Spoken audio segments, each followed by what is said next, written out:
Selamat petang dan selamat sejahtera. Salam Malaysia Madani, salam Sabah Maju Jaya. Salam sepakat, Sabah hebat.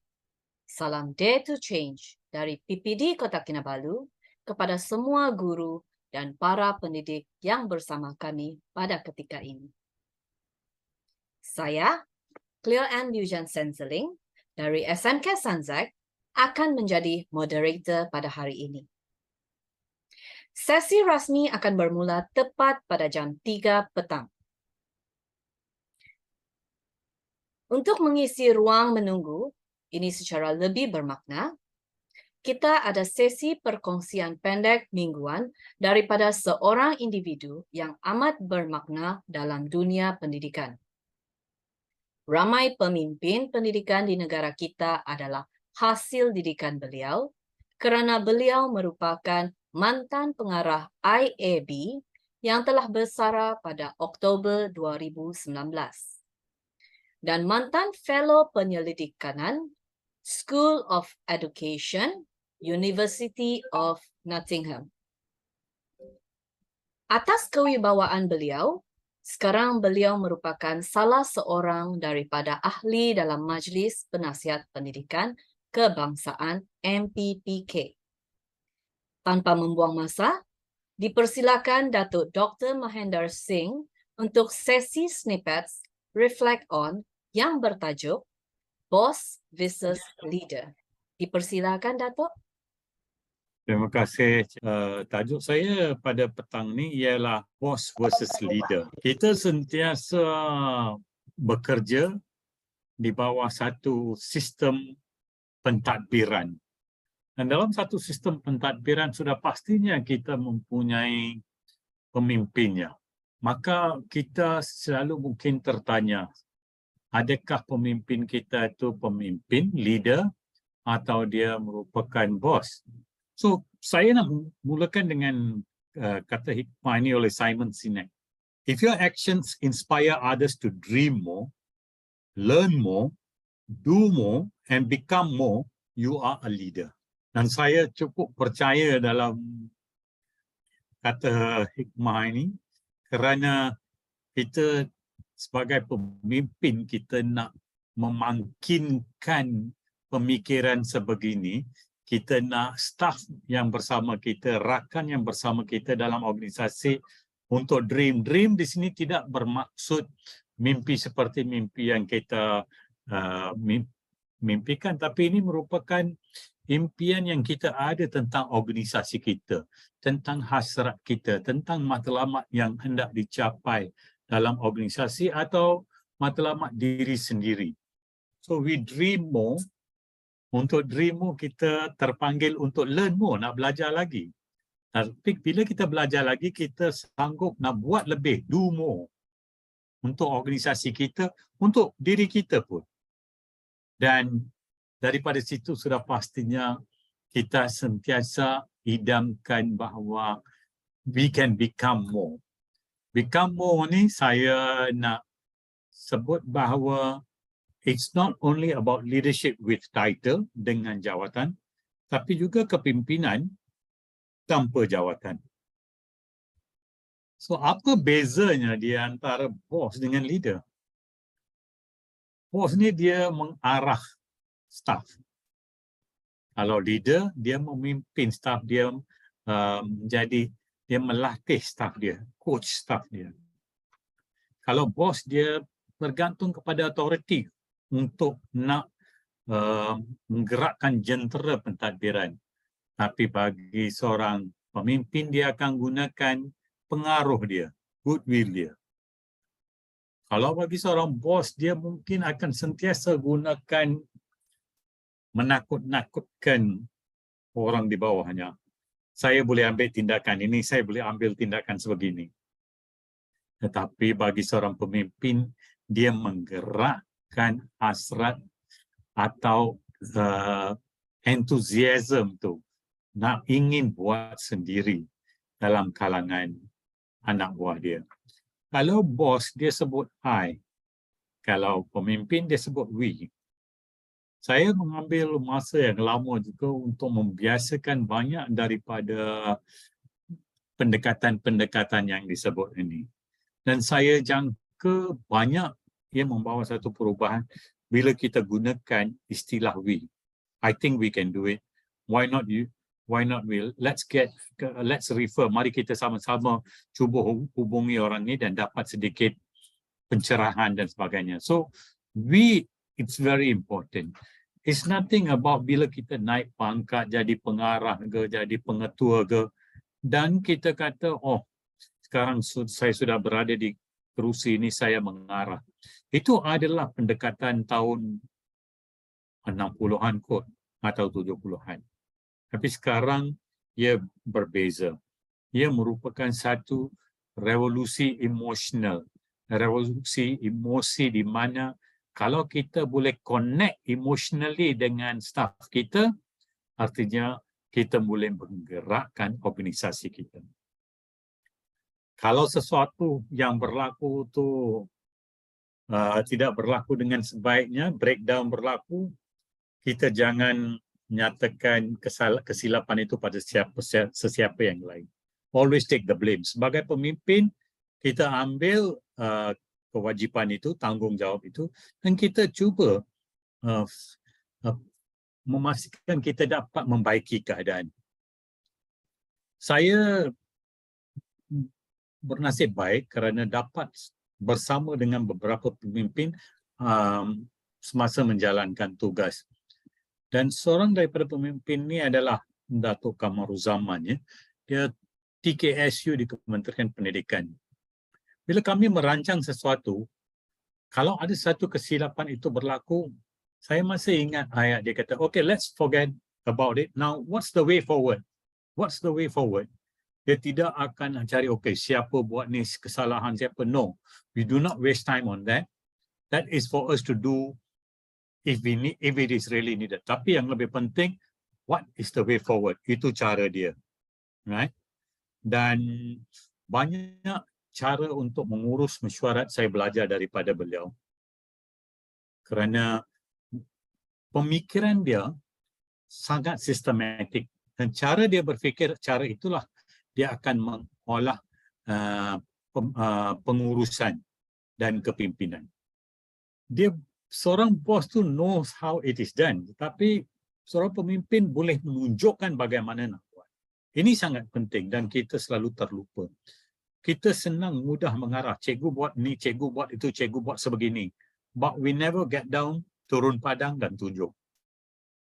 A boss uses people, tetapi a leader develops people.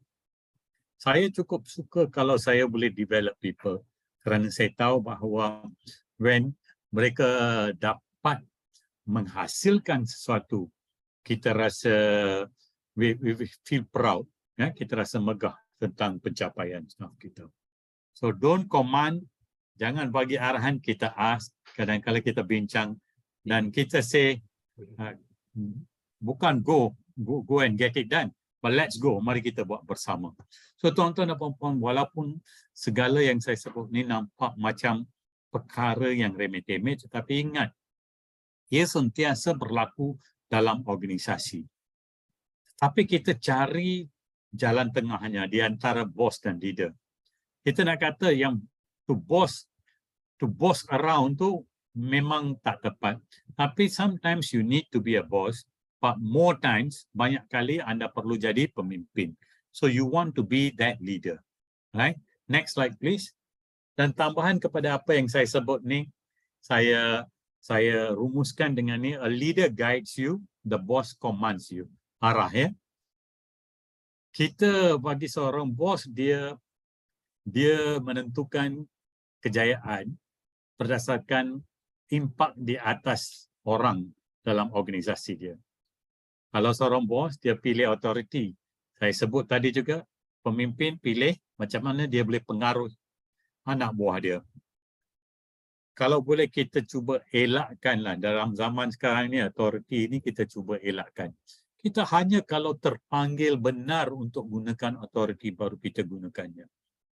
Leaders want you to be successful than they are. So kita nak anak buah kita biar lebih berjaya daripada kita sendiri. Kita tidak boleh cemburui anak buah kita kalau mereka berjaya. Saya pernah jumpa pegawai atau besar yang datang untuk kursus di IB, mana dia kata kadang-kadang ada juga ketua ya atau pihak pengurusan yang menyuruhkan borang permohonan pun individu tu. So kenapa kita nak buat sebegitu? Yang terbaik kita nak menggalakkan anak buah kita untuk berjaya lebih daripada kita. And kita rasa seronok bila anak buah kita, orang yang pernah bertugas bersama dengan kita, berjaya. Bagi saya, walaupun saya dah besar, saya tahu bahawa bila saya lihat anak buah saya ni naik pangkat dan sebagainya, saya sebolehnya saya akan hantar mesej kepada mereka untuk mengucapkan tahniah atas kejayaan mereka. So, perkara macam ni nampak biasa tapi kita harus buat secara, we must do it consciously. Kita buat dan pastikan kita menggerakkan generasi yang akan datang. Walaupun kadang-kadang guru muda atau pegawai yang lebih muda daripada kita. Next slide please. Kita accountable untuk apa, kita mengambil tanggungjawab untuk apa jua yang berlaku dalam organisasi. Saya sebut juga tadi, dan kita tidak menuding jari lah. Sebagai pemimpin, itu cara yang mungkin tidak mencerminkan kepimpinan kita. Right? It is good to know bagaimana sesuatu perkara atau kesilapan itu berlaku. Tetapi akhirnya, kita pemimpin organisasi, kita bertanggungjawab. Dan pemimpin harus biarkan anak buah kita ni rasa mereka berjaya. Macam kumpulan CDL hands-on ni. Ini merupakan satu kejayaan.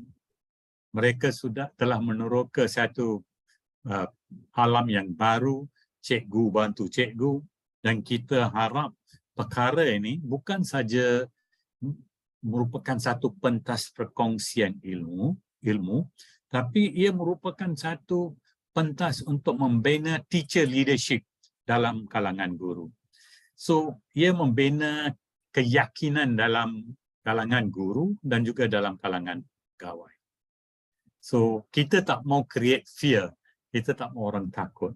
Saya rasa kalau kita boleh buat begini, ramai guru akan tampil ke depan untuk memimpin apa jua projek dan program.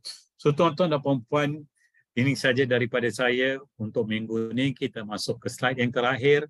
Seperti yang saya selalu sebut bahawa no one can hand you experience, but they can hand you a book. Buku adalah beban latihan untuk minda kita. Books are the training weights of the mind. Kita boleh dapat ilmu daripada pelbagai sumber. Dan untuk memastikan bahawa sistem pendidikan kita sentiasa menyerlak, kita harus beri tumpuan bahawa dan ingat apa yang saya sebut ini. It's easier to build strong children than to fix broken adults. It is easier to build strong children than to fix broken adults. So kita sentiasa, minggu lepas saya sebut tentang bagaimana kita nak beri pujian kepada murid-murid kita. Bukan saja pada murid, kita jangan lupa nak bagi pujian kepada guru. Bagi orang yang bertugas di PPD, jangan lupa bagi pujian kepada pihak pengurusan sekolah dan mereka yang bertugas di kementerian. Saya rasa budaya memberi pujian yang tepat adalah satu budaya yang positif. Tuan-tuan dan puan-puan, remember if a child can't learn the way we teach, maybe we should teach the way they learn. Itu saja daripada saya, Cikgu Arif. Terima kasih kerana dapat bersama pada petang ini. Terima kasih Dato' atas sesi snippets tadi. Ia sungguh bermakna dan saya percaya telah dan akan sentiasa memberi inspirasi kepada kami, para pendidik. Pada pendapat saya, kita semua berpeluang menjadi ketua. Ketua dalam kehidupan kita, ketua di dalam kelas, ketua di rumah, ketua program, ataupun ketua di suatu organisasi. Tetapi apabila kita menjadi ketua, ingatlah pesanan Dato', terapkanlah ciri-ciri leadership sebaiknya, agar kita dapat menjadi leader dan bukan sekadar bos. Continue inspire others to dream more, do more, and become more. Semoga kita terus mengorak langkah mencari ilmu untuk menjadi pendidik yang berinovasi, berwawasan, dan berilmu demi murid-murid kita. Terima kasih sekali lagi Datuk Dr. Mahendra atas sesi perkongsian tadi. Tanpa membuang masa, kita teruskan dengan sesi hari ini. Sekali lagi, selamat petang dan selamat sejahtera. Salam Malaysia Madani, salam Sabah Maju Jaya, salam Sepakat Sabah Hebat, salam Dare to Change dari PPD Kota Kinabalu kepada Yang Berbahagia Datuk Dr. Amin Senin, pengasas CDL, penceramah jemputan mingguan kita, Datuk Dr. Mahendra Singh, penceramah CDL Siri ke-43, Cikgu Fred Adzirin Among, Puan Elsie Sharon Giluk, Koordinator CDL, Cikgu Minta Tabang Sabah, para pengetua dan guru besar, para pendidik dan guru-guru di seluruh Sabah, khasnya dan yang sudi bersama kami dari seluruh pelosok Malaysia. Saya, Cleo Ann Liujan Senzeling, dari SMK Sanzek, akan menjadi moderator pada hari ini. Selamat bertemu sekali lagi dalam sesi CDL Siri ke-43. #Cikgu Minta Tabang yang juga bermakna Cikgu Bantu Cikgu. Minta Tabang adalah bahasa suku kaum etnik Sabah. Ini adalah satu sesi perkongsian ilmu yang dijalankan secara bersiri menerusi siri hands-on online session. Tuan-tuan dan puan-puan para pendidik sekalian, seperti yang dipaparkan dalam skrin, CDL hands-on mempunyai 4 objektif dan bagi makluman kepada peserta yang pertama kali mengikuti sesi CDL ini, Anda bolehlah mendaftar sebagai ahli CDL dengan melayari portal www.connectingdots.my atau ke saluran Telegram CDL seperti yang dikongsikan untuk mendapatkan maklumat terkini. Dan semua ini adalah secara percuma. Sesi perkongsian CDL akan berlangsung pada setiap Khamis selama 1 jam 30 minit, iaitu dari jam 3 hingga 4 petang. Suka saya maklumkan pautan kehadiran akan dikongsikan di ruangan chat pada akhir sesi. Diharap semua peserta mengikut sesi CDL ini sehingga akhir untuk dapatkan pautan tersebut. Okey, sebelum kita mulakan perkongsian pada petang ini, saya ingin mengambil kesempatan ini untuk memperkenalkan penceramah CDL Siri ke-43, Cikgu Fred Adzirin Among dari Sekolah Menengah St. John Tuaran. Cikgu Fred Adzirin merupakan Ketua Panitia Sains bagi SM St. John Tuaran dan mengajar subjek Sains SPM. Sebagai makluman, pengalaman mengajar Cikgu Fred adalah selama 14 tahun.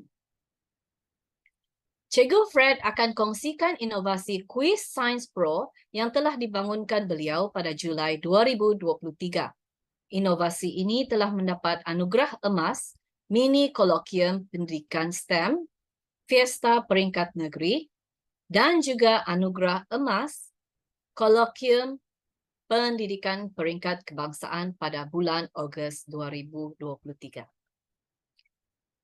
Baiklah, dalam CDL Hands-on Online Session Sabah Siri ke-43, kita pada hari ini, Cikgu Fred Adzirin Among akan membuat perkongsian yang bertajuk Quiz Sains Pro, kuis sains guna telefon pintar.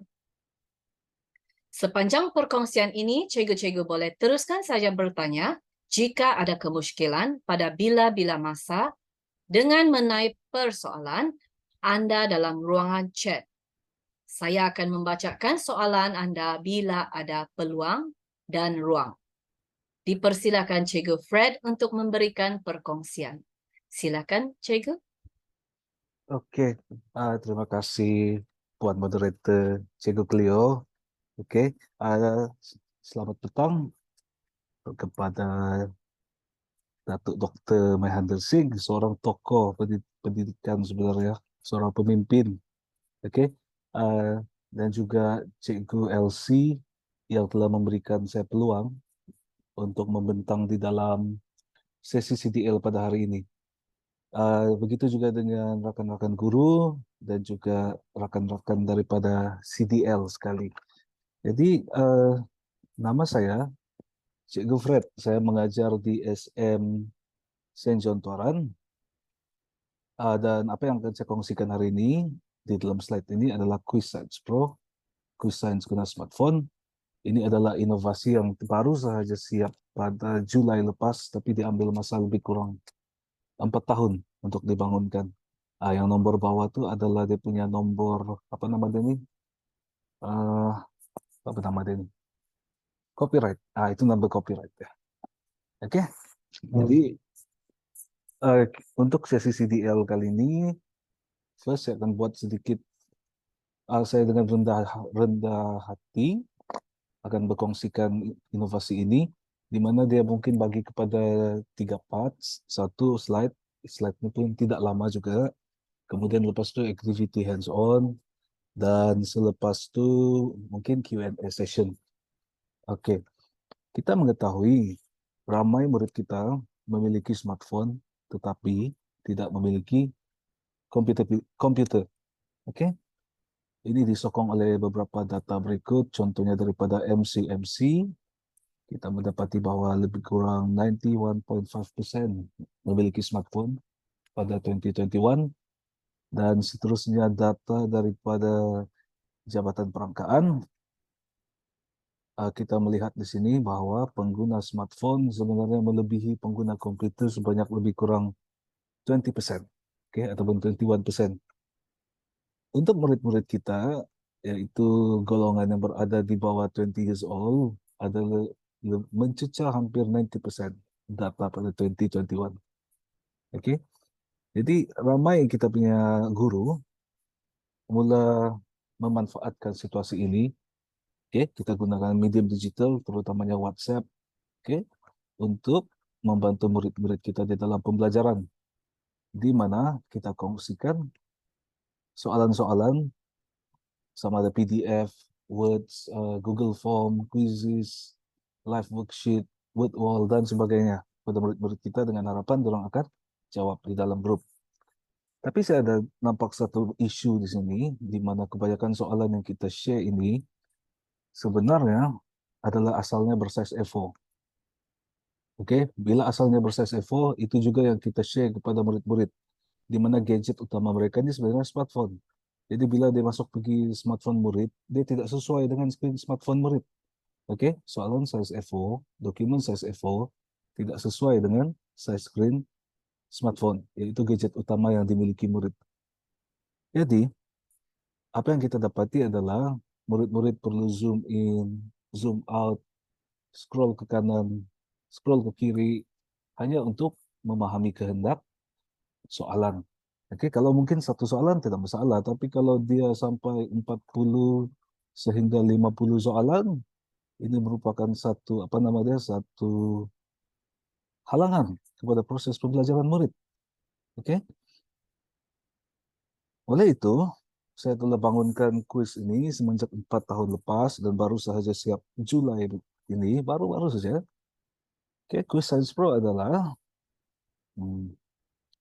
Quiz Science SPM online yang dioptimumkan untuk screen smartphone dengan ciri otosemak dan ulasan guru, dan ianya juga telah disuntik dengan elemen warna.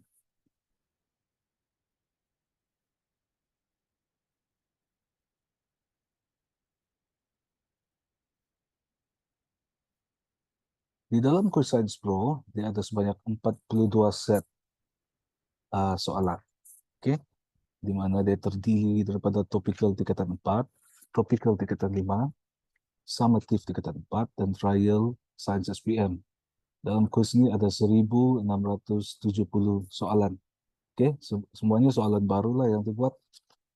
Oke, kesignifikan inovasi ini, pertama sekali, nah inilah kesignifikan dia nih. Sekarang nih kita sudah ada soalan digital yang sesuai dengan gadget utama murid. Tidak lagi dia payah zoom in, zoom out, scroll kiri, scroll ke kanan. Jadi dia punya experience untuk jawab tuh ada linear sih. Oke. Dia punya user interface. Dari segi kecekapan, ini inovasi cekap karena dia punya size soalan tuh disesuaikan dengan gadget yang saya mau, yaitu gadget murid. Oke. Kemudian seterusnya dia juga cepat karena kita tidak perlu lagi print paper one. Kadang-kadang paper one nih untuk sains boleh sampai 30 muka surat, 27 muka surat, jadi tiap kali lagi print. Sebab murid boleh jawab menggunakan smartphone saja. Seterusnya, inovasi ini juga mudah digunakan karena dia ada ciri otosemak. Selain itu, ini otosemak adalah betul salah dan skor. Dan kemudian ada juga ciri ulasan guru. Ulasan guru ini diberikan untuk soalan-soalan yang tidak berjaya dijawab murid. Kalau dia tidak berjaya jawab, baru akan keluar. Kalau soalan yang betul, itu adalah ulasan guru. Dari segi replicability, okay, Quiz Science Pro senang untuk direplicate. Maksudnya apa yang saya alami, yang saya buat, guru-guru yang lain pun boleh alami. Sebab kita just share link. Ada internet, ada smartphone, and then share link kepada murid-murid, murid-murid akan boleh jawab. And then, dari segi potensi pelaksanaan, Quiz Science Pro ini sebenarnya adalah seperti buku physical, Science Paper One, tetapi dalam bentuk digital. Jadi, penggunaan dia, guru-guru boleh guna dia di dalam kelas sebagai activity latih to be, contohnya sebelum SPM, ataupun activity penilaian formatif, contohnya ujian topikal, boleh digunakan. Selain daripada itu, memandangkan dia ada ini Quiz Science Pro juga memberi peluang kepada murid-murid untuk belajar sains secara pendiri. Ini dibolehkan karena dia ada ciri otosemak dengan ulasan guru tuh. Jadi dia akan otosemak, dia tahu mana soalan betul dan salah. Selain daripada itu, untuk setengah soalan yang mudah tuh mungkin dia tidak perlu jumpa guru sudah, sebab dia sudah kena otosemak di dalam kuis tersebut selepas dia jawab. Ulasan guru ada sudah. Dari segi keberkesanan, ini adalah dapatan awal saya selepas menggunakan Quiz Science Pro. Sebab data yang full belum ada. Dia baru saja siap, jadi ini dia punya dapatan awal. Oke, kita boleh lihat dari segi GPMP.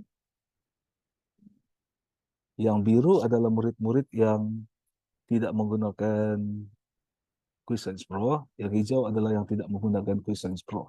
Ini yang sebelum lah. Selepas itu, kita boleh melihat di sini dia punya perubahan GPMP bagi murid-murid yang ada didedahkan dan menggunakan Quiz Science Pro dalam pembelajaran sains mereka. Perubahan GPMP mereka adalah lebih besar. Dan seterusnya dari segi taburan grade, ini adalah taburan grade murid-murid yang tidak menggunakan Quiz Science Pro. Dan kita boleh lihat sini, bagi kumpulan murid yang menggunakan Quiz Science Pro, pemberatan dia lebih ke arah yang bahagian cemerlang. Lebih ramai murid yang mencapai skor cemerlang untuk sains.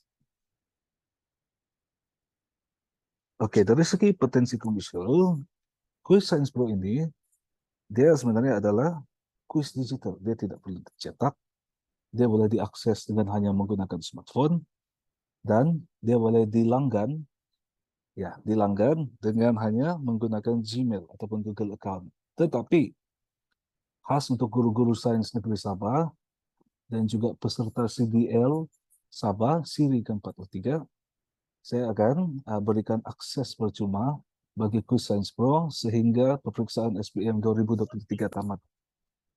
Sekiranya macam cikgu-cikgu rasa ini kuis sesuai dengan cikgu boleh teruskan langgan nantilah. Oke, tapi sekarang ini saya akan bagi free, tiada restriction, semua feature ada.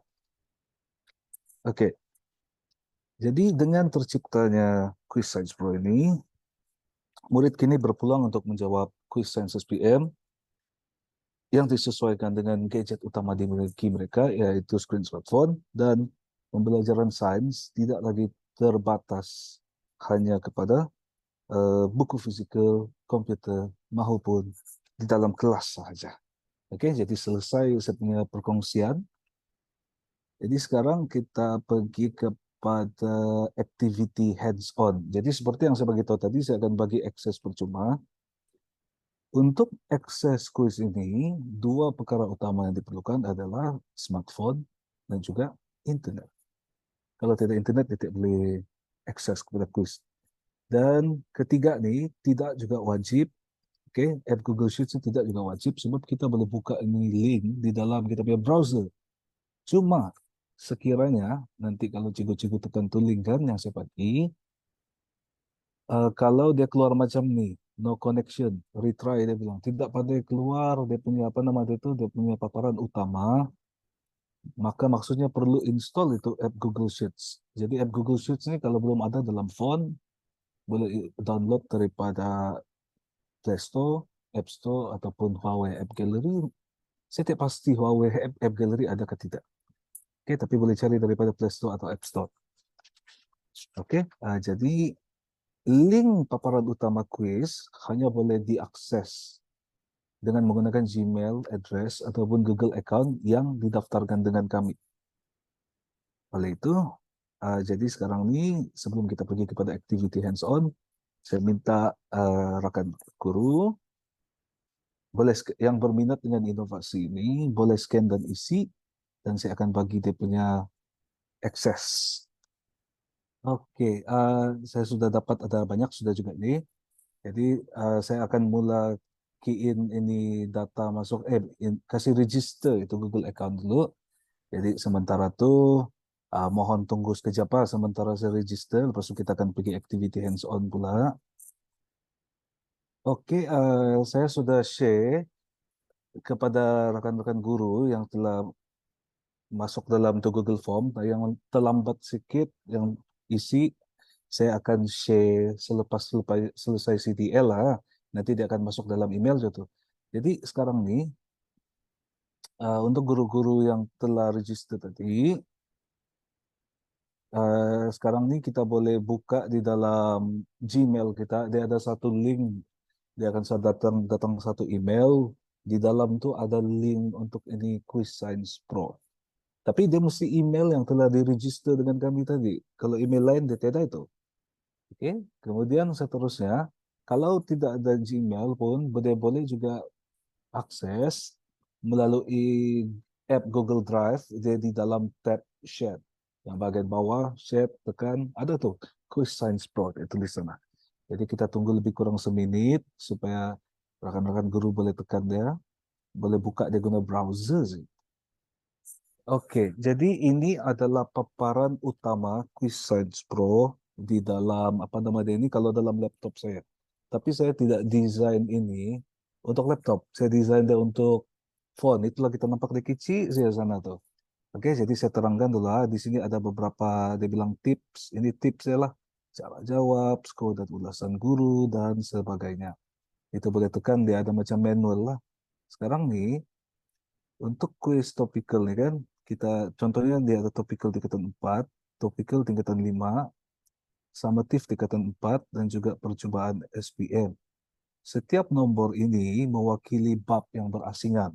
Untuk topikal tingkatan 4, 7, maksudnya dia adalah bab 7 untuk tingkatan 4 punya apa namanya kuis paper 1. Manakala contohnya kalau yang tingkatan 5 nih kita nampak ada 4E, dengan 4B. Sebab kita pun tahu juga yang guru-guru sains tingkatan 5 nih susah mengajar di kadar tindak balas sama dengan budak-budak tingkatan 5.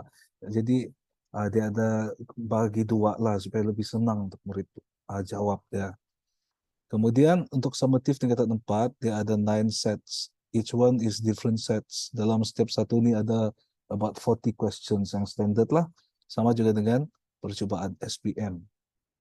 Jadi saya tunjukkan dulu sebagai contoh kan, kita mau jawab soalan topikal tingkatan 4 bab 1. Jadi kita klik saja ya. Oke, kita klik saja. Selepas itu ini adalah dia punya paparan. Dalam font dia memang ngam dengan size font lah. Di sini ada scoreboard. Ini nanti saya terangkan kemudian. Kemudian dia ada bilangan soalan dia 38 soalan. Dalam kuis ada 38 soalan lah. Selepas itu, jadi sekarang ini kita isi nama. Sebagai contoh, saya boleh tulis nama saya E, kelas saya E. Contoh ya. Lepas itu tekan next. Ini adalah bentuk-bentuk soalan dia. Jadi dalam screen nih, sorry dia besar sebab saya desain dia untuk untuk font. Oke, tapi tidak apa. Saya ambil contoh ya. Satu yang saya mau nyatakan di sini, ini soalan dia bukan required untuk jawab semua baru boleh submit. Contohnya kalau ada 38 soalan, kalau kita mau jawab 5 saja dulu, submit pun boleh. Saya ambil contoh ya, yang ini saya tekan 1E, jawaban dia 2E, 3E, 4E, 5 pun saya bagi E. Jadi lepas tu kita boleh scroll pergi bawah pelan-pelan sikit lah. Kita tengok dulu dia punya soalan-soalan contoh-contoh ini. Jadi dia memang colorful lah.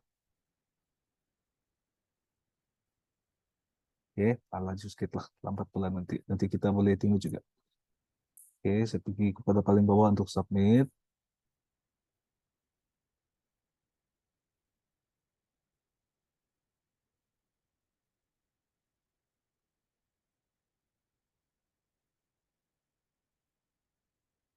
Sekejap mau sampai seujung. Oke, jadi bila sudah di bawah tuh kan, baru jawab 5 soalan pun kita boleh submit. Kita tekan submit, lepas itu tekan view score, kita akan nampak scroll, dan kita scroll down, ada ulasan guru. Contoh, kita submit. Bila kita submit, ada button view score di sana. Jadi kita tekan itu view score, kita akan nampak di sana, murid itu mungkin skor dia 1/38. Oke, jadi bila kita scroll ke bawah, jadi dia tahu soalan satu dia salah. Oke, dia salah. Jadi sekarang dia ada dia punya feedback di sana. Murid boleh tekan untuk dapatkan dia punya maklum balas lah. Contoh lagi, soalan 2 dia salah. Itu juga feedback dia. Jadi feedback nih kebanyakannya dalam bentuk link, di mana dia ada nota yang ringkas, ataupun dia dalam bentuk komen guru tersebut sendiri. Saya coba tinggal dulu sini bawah lagi ya. Kalau betul, contohnya kalau soalan yang fakta umum, dia adalah dia bagi dia punya apa namanya ini ulasan guru. Oke, sekarang nih ini untuk yang bab 1 punya. Jadi sorry screen saya ada besar sedikit di sini. Kalau sepatutnya saya desain dia untuk font. Oke, persoalan dia sekarang nih kan, kalau kita sudah share sama budak-budak kita, macam mana kita mau tahu dia punya peratus atau grade? Itu senang saja tuh. Kita balik, kita pergi kita punya Google Sheet yang asal tadi itu kan. Oke, contohnya saya sudah share topikal tingkatan 4, bab 1 kepada murid-murid saya. Lepas 1 jam, saya mau tahu berapa namanya poin, ataupun berapa namanya percentage. Supaya mungkin kita boleh rekod PBD. Oke, jadi kita klik ya balik itu link tadi. Jadi bila kita klik dia, ini fungsi scoreboard nih. Kita tekan itu scoreboard. Bila kita sudah tekan dia, kita akan nampak di sana dia bukan lagi 1/38, 3/38. Dia dalam bentuk percentage dan juga grade. Jadi kita boleh nampak sana lah. Contohnya Anissa dia dapat A-71%. Ya, jadi saya kasih dia punya grade ni pun saya kasih color supaya kita senang tengok mana yang student yang berada di tahap yang baik sudah, mana student yang mungkin kita perlu bagi lebih banyak bimbingan. Ini dia punya fungsi scoreboard. Oke, jadi skor yang paling bawah tadi itu dia akan berada di sini. Itu contohnya tadi itu saya dapat 3% saja. Ah, Oke, jadi eh ada lagi saya mau kasih demo nih. Oh, oke, satu lagi saya mau kasih demo.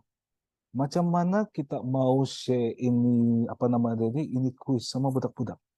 Sebab hanya email yang register sama saya sahaja yang boleh view ini apa namanya ini screen utama. Hanya yang register sama saya saja boleh. Kalau guru-guru mau untuk dia punya student untuk ada paparan utama ini boleh juga, oke? Tapi dia orang perlu bayar lah untuk yang sesi akan datang. Tapi dia ada satu cara lagi di mana guru tersebut sahaja yang perlu melanggan, dia boleh share itu link sama budak-budak dia. Kita coba tengok sini ya. Nah, ini contoh dia. Saya tunjuk sini secara apa lah. Sebagai contoh kuis tadi itu kan, saya mau budak-budak saya buat itu topikal indikator 4. Saya tekanlah. Jadi sekarang macam mana saya mau shilling? Simple saja. Kita pergi sini, ini kita copy, kemudian yang URL itu kita paste pergi kita punya grup budak-budak. Jadi dia orang tekan sana, dia orang jawab lah. Kita boleh tengok daripada scoreboard sama ada dia orang ada jawab atau tidak dan setakat mana dia orang punya pencapaian. Oke, jadi kita punya activity hands-on yang saya demo sudah selesai. Jadi setakat ini mungkin saya bagi dalam 5 menit begitu untuk coba cikgu-cikgu tengok dulu dia punya ya kuis-kuis itulah. Kalau ada persoalan lepas itu kita pergi Q&A session sudah lepas nih. Oke, jadi sekarang kita berada di hands-on sudah. 5 menit begitulah sebelum buka soalan. Oke, jadi kita pergi kepada mungkin saya rasa sesi kalau ada yang ingin bertanya lah berkenaan dengan kuis ini. Ya, kalau ada yang ingin bertanya tentang kuis ini, macam mana mau guna ke apa kan. Jadi saya boleh tolong jawab juga. Sebab sebenarnya inovasi ini simple. Cuma saya kasih dia kepada bentuk yang sesuai dengan gadget murid. Sebab saya nampak tuh budak-budak kan. Bila orang jawaban mau begini, apa scroll kanan scroll kiri, macam susah lah. Macam tidak sampai objektif kalau saya mau minta orang jawab yang begitu. Jadi itulah saya sebenarnya berhempas pulas juga buat yang ini. Jadi saya serahkan semula kepada moderator untuk sesi Q&A. Cikgu Fred, nampaknya Cikgu Maria ada tanya satu soalan. Mungkin Cikgu Fred boleh kongsikan sekali lagi macam mana mau share link yang untuk murid lah tadi kan? Oke, thank you Cikgu Cleo. Oke, untuk kita sharing kan, sebagai contoh lah, cikgu-cikgu tidak tahu macam mana mau sharing kan, yang di bahagian tips tuh ada saya tulisan atau macam mana kita sharing. Jadi bila kita tekan, ini dia dalam format GIF lah, kita tunggu sekejap lah, dia loading. Jadi saya mau share quiz topical 3.4 kepada murid-murid saya. Jadi kita tekan, dia buka, kita copy to link. Nah, kita copy to link, ini link kita share kepada grup. Kita jangan share link yang paparan utama. Paparan utama memang budak tidak nampak kalau dia apa namanya? Sebab dia tidak register dalam itu paparan utama. Tapi kita boleh share quiz individu ini. Saya harap saya menjawab tuh Cikgu Cleo, adakah saya menjawab? Ataupun Cikgu Marina kata tadi, adakah saya menjawab? Kalau saya terjawab lah, tapi tidak pasti pula untuk Cikgu Marina. Oke, Cikgu Marina, saya harap Cikgu Fred telah uh, ya dia lah terjawab. Oke, thank you. Oke, sama satu lagi soalan daripada Cikgu yang sama. Oke, Oke, sebelum kita menutup tirai lah kan. ya. Dia tanya, sama ada senarai nama murid dalam scoreboard, adakah dia bercampur dengan nama murid lain dari sekolah lain? Ya, Cikgu Marina. Untuk yang scoreboard ini kan, dia akan bercampur. Melainkan kalau Cikgu request, tapi dia perlu dalam kuantiti yang banyak. Oke, mungkin lebih dari 30, baru saya boleh buat dia macam different quiz khas untuk sekolah Cikgu. Tapi kalau dia dalam kuantiti yang sedikit saja, sebab untuk kasih organize ini kan Cikgu Marina dia sangat susah. Jadi dia akan bercampur. Tapi senang saya kita cari itu. Kita just cari dia punya kelas ya, terus jumpa. Tapi bukanlah sebagai contoh kalau 100 orang ataupun 1000 orang akan share di sana. Tidak. Mungkin dalam 50 orang share satu Google Form, 50 orang lagi share satu Google Form, begitu. Oke, bukan semua sekali akan share lah. Terima kasih Cikgu Fred. Oke, diharap semua persoalan-persoalan yang ingin ditanya, oke, dapat Oke, Cikgu. menjawab lah, kan? Oke, Cikgu Elsie bertanya. Oke, Oh, Cikgu. Puan Elsie, sorry. Oh iya, Puan Elsie. Sama ada dia bertanya kan dia maklumkan. Murid boleh buat ulang-ulang untuk kuis yang Hmm. sama. Betul, Ah, Cikgu. Dia boleh ulang-ulang. Dia kalau buku physical nih kan, siap sudah kita tanda, tidak lagi dia dapat ulang-ulang. Tapi yang ini nih kan dia boleh ulang-ulang. Dia boleh ulang-ulang jawab. Contohnya dia jawab first, mungkin dia dapat 20%, mungkin dia down. Jadi mungkin kita boleh bagi intervensi dan dia boleh jawab sampai dia dapat at least 70%. Yaitu kalau menengah atas itu A- lah. Hmm. so memang bagus lah kan inovasi ini Thank you, Cikgu. boleh meningkatkan uh, exam murid lah.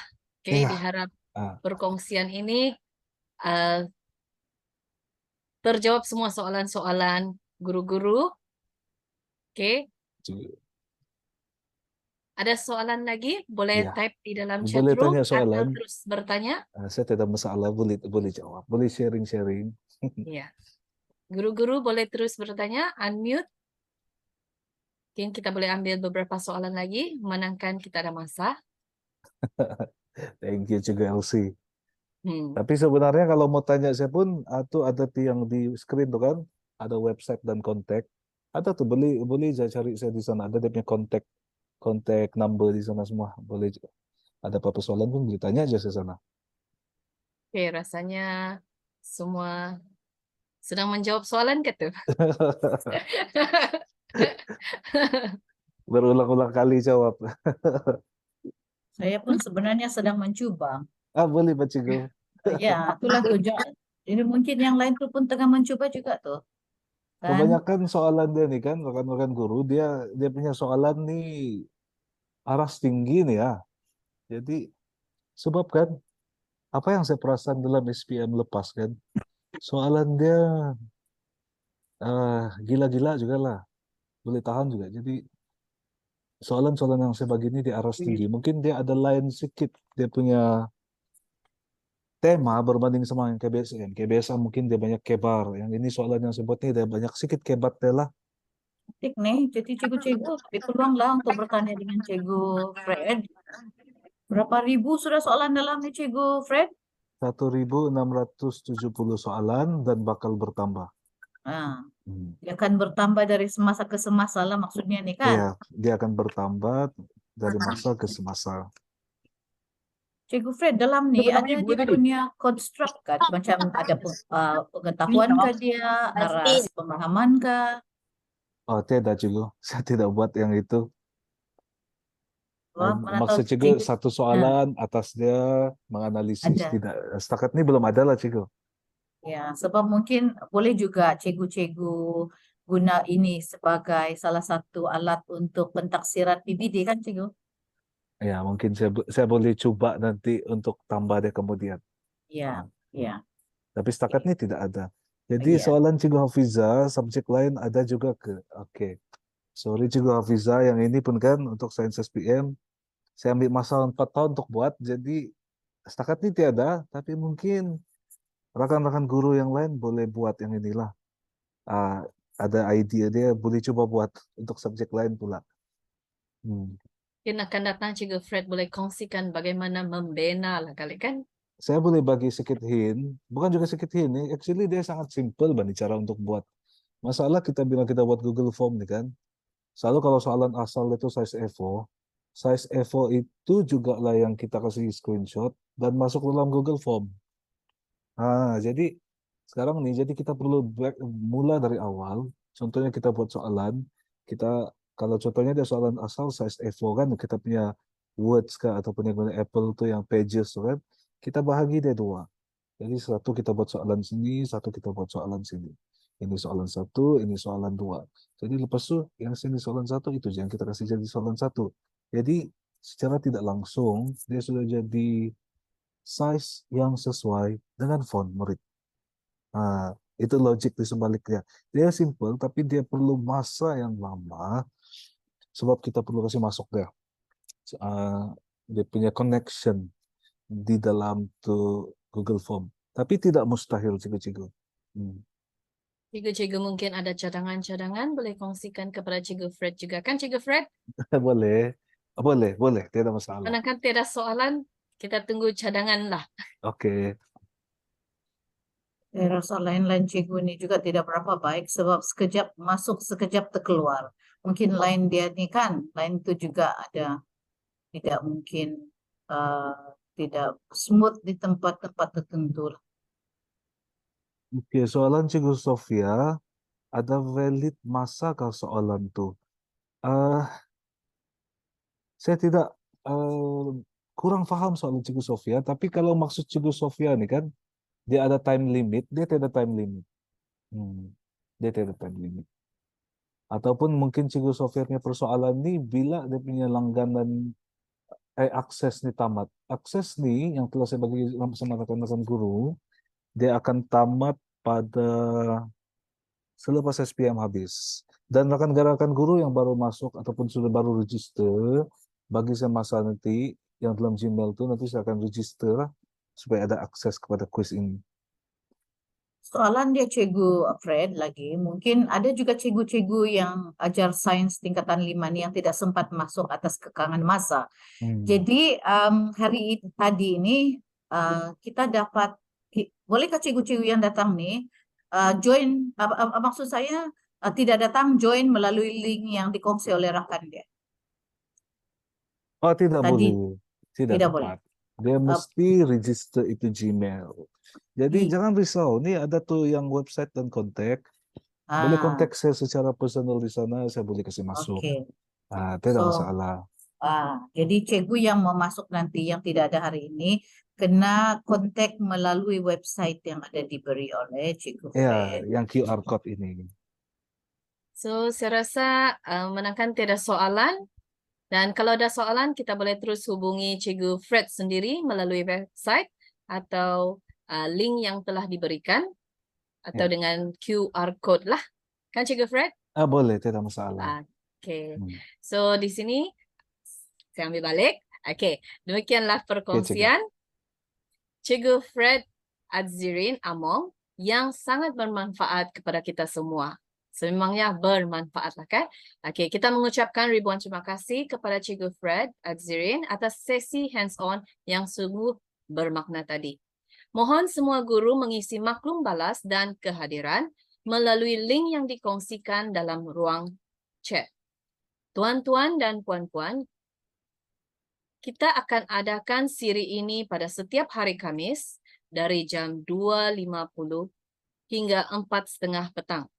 Untuk makluman awal, minggu hadapan siri ke-44 akan dikongsikan melalui WhatsApp dan Telegram rasmi CDL. Diharap semua sudah join menjadi ahli CDL. Dan sekali lagi diingatkan, jangan lupa isi link kehadiran yang dikongsikan di dalam chat untuk mendapatkan e-sijil. Kita jumpa lagi di sesi akan datang, dan sebelum kita bersurai, marilah kita mengambil gambar untuk kenang-kenangan sebagai bukti kehadiran dan juga dokumentasi. Diminta semua untuk on kamera dan senyumlah seperti seindah suria, orang bilang kan, selama yang mungkin, dan mohon bantuan Hazwani untuk ambil gambar. Terima kasih Hazwani.